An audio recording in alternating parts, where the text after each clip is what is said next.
पुष्पा 2 का क्लाइमेक्स में क्या हो गया भाई? वो बंदा कौन था, कहाँ से निकल आया? पुष्पा जापान किस लिए गया था? ट्रेलर में और भी कई सारे शॉट थे, उसे मूवी में क्यों नहीं दिखाया? जॉली रेड्डी को इसमें ज्यादा क्यों नहीं दिखाया? बोले तो इसका एंडिंग से लेकर पार्ट 3 में क्या होने वाला है, आज के इस वीडियो में उन सब के ऊपर अच्छे से हम बात करेंगे। पर उससे पहले भाई स्पॉइलर अलर्ट, जो कोई भी अभी तक पुष्पा 2 नहीं देखे हो वो इस वीडियो को बाद में देख लेना, पहले ये मूवी देख लो। मूवी अच्छा है और बाकी सब छोड़ो। इसमें आप अल्लू अर्जुन के परफॉर्मेंस देखकर भाई दंग रह जाओगे कि ये भाई साहब ये सब कर कैसे लेते हैं। बाकी फहद फासिल के बारे में तो आप सबको पता है, वो कभी निराश नहीं करते। इसमें जब जब पुष्पा और शेखावत के आमना सामना हो रहा था तो ऑडियंस पगला जा रहे थे भाई। तो हाँ, अगर आप पुष्पा देखे हो तो डेफिनेटली आपको पुष्पा 2 देखना चाहिए। ये पार्ट 1 के मुकाबले मजा डबल देती है। बस गानों को इग्नोर कर देना, वो पार्ट 1 के आसपास भी नहीं है। बाकी जो लोग पुष्पा 2 देख चुके हो अब मजे लो भाई इस वीडियो का, इसे आप ही के लिए ही तो बनाया है।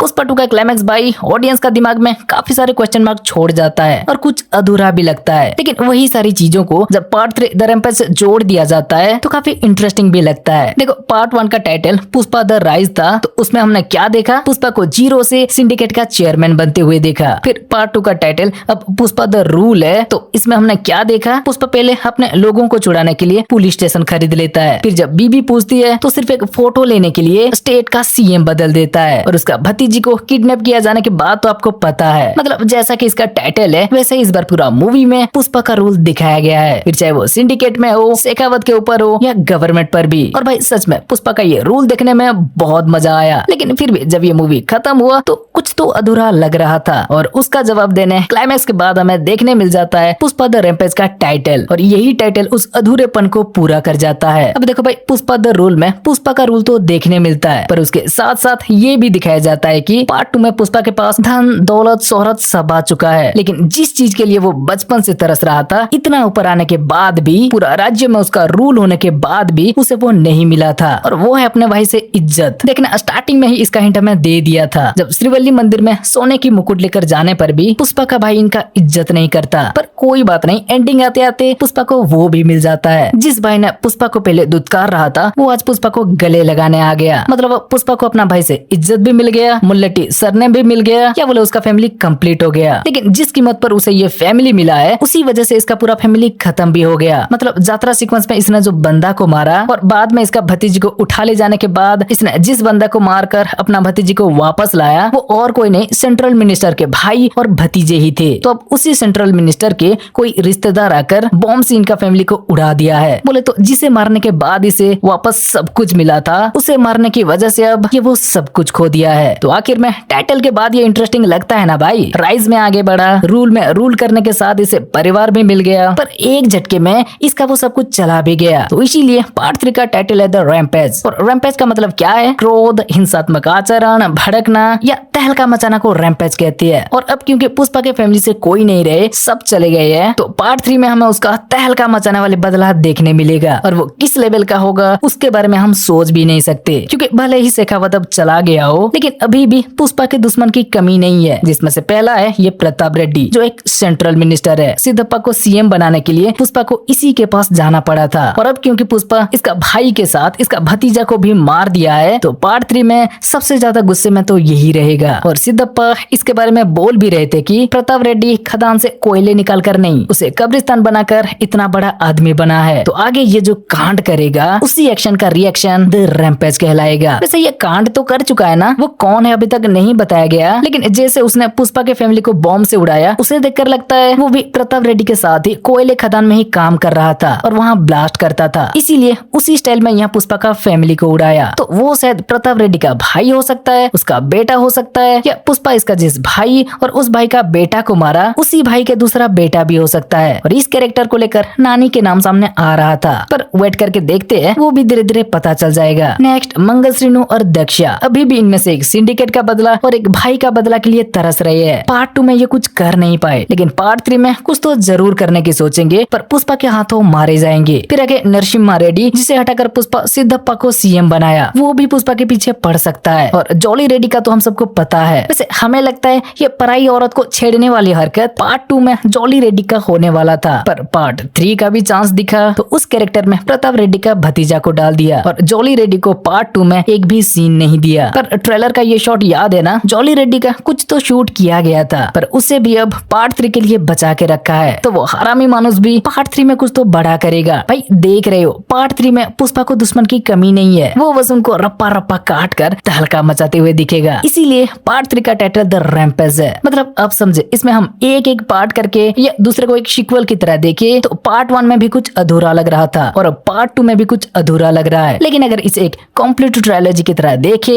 तो कहानी पूरा लगता है, क्योंकि सुकुमार ने इसे अलग अलग भागों में बांट दिया है। यहाँ पर 1 में जैसे राइज दिखाया, 2 में जैसे रूल दिखाया, 3 में सिर्फ रैम्पेज या बदला लेते हुए जॉन विक की तरह सिर्फ एक्शन ही नहीं दिखाएंगे, कुछ तो कहानी भी होगा ना भाई। और इंडियन सिनेमा की मूवी है तो 2-4 गाने भी जरूर होगा ना भाई, लेकिन कैसे? पुष्पा का पूरा फैमिली तो उस ब्लास्ट के साथ। अच्छा, आपको वो वेयर इज पुष्पा वाली ग्लिम्स याद है? वो 2004 का था, जबकि पुष्पा की कहानी लेट 90s में चल रहा था और उस ग्लिम्स से पता चल रहा था कि पुष्पा किसी को मार कर नहीं, लाल चंदन की वजह से ही जेल गया था। अब अगर इस तबाही के बाद भी वो फ्यूचर में लाल चंदन स्मगलिंग कर रहा है तो इसका क्या मतलब? उसका फैमिली सेफ ही होगा। और जैसा कि वो शेखावत को कई बार उल्लू बना दिया था, वैसा वो बॉम्ब फोड़ने वाले को भी उल्लू बनाया होगा। ऐसा हो सकता है, तभी तो स्टार्टिंग में वो जापान का सीक्वेंस दिखाया गया था यार। हाँ, अब वैसे तो ये सीक्वेंस बहुत से लोगों को इलॉजिकल लग सकता है और बहुत से लोग ये भी बोल सकते हैं कि पुष्पा का एंट्री धांसू दिखाने के लिए उसे जापान में दिखाकर उसे इसका सपनों से जोड़ दिया और हमें चूना लगाया। पर भाई नहीं, इसके पीछे भी एक बड़ी रीजन था। यहाँ देखना, पुष्पा खुद को सबका बॉस बोल रहा था और माल भेजने के बाद पैसा नहीं मिला तो वसूली करने गया है भी बोल रहा था। पर पुष्पा 2 में जितना दिखाया गया वो तो अभी तक हमीद को ही माल बेच रहा था। मतलब स्टार्टिंग में उसका माल को जो शेखावत पकड़ा वो पुष्पा चेन्नई में मुरुगन को भेज रहा था। फिर उसके बाद बीवी को दिया हुआ बात रखने के लिए पुष्पा जब सीएम बदलना चाहा तो उसे मुरुगन से भी बड़ा डीलर की जरूरत पड़ा, तो वो फिर हमीद के साथ डील करने गया, जहाँ से वो हेलीकॉप्टर भी लाया। मतलब पुष्पा 2 की एंडिंग तक पुष्पा जापान पहुंचा नहीं था और ना ही वो डायरेक्ट जापान माल भेजने लगा था। तो स्टार्टिंग में माल भेजने का पैसा लेने पुष्पा सीधा जापान कैसे पहुंच गया? भाई आपको केजीएफ के वो हेलीकॉप्टर सीन याद है और वो पॉप वाला मे आई कम इन मॉन्स्टर सीन? उन दोनों सीन में आनंद दिंगल की कहानी सुनाते टाइम थोड़ा आगे चले गए थे। हाँ, तो इसमें भी समझ लो कुछ वैसा ही है। अभी तक वो जापान में सीधा माल भेज नहीं रहा, लेकिन इसके बाद वो हमीद से भी आगे डायरेक्ट जापान माल भेजेगा, जिसमें से किसी एक टाइम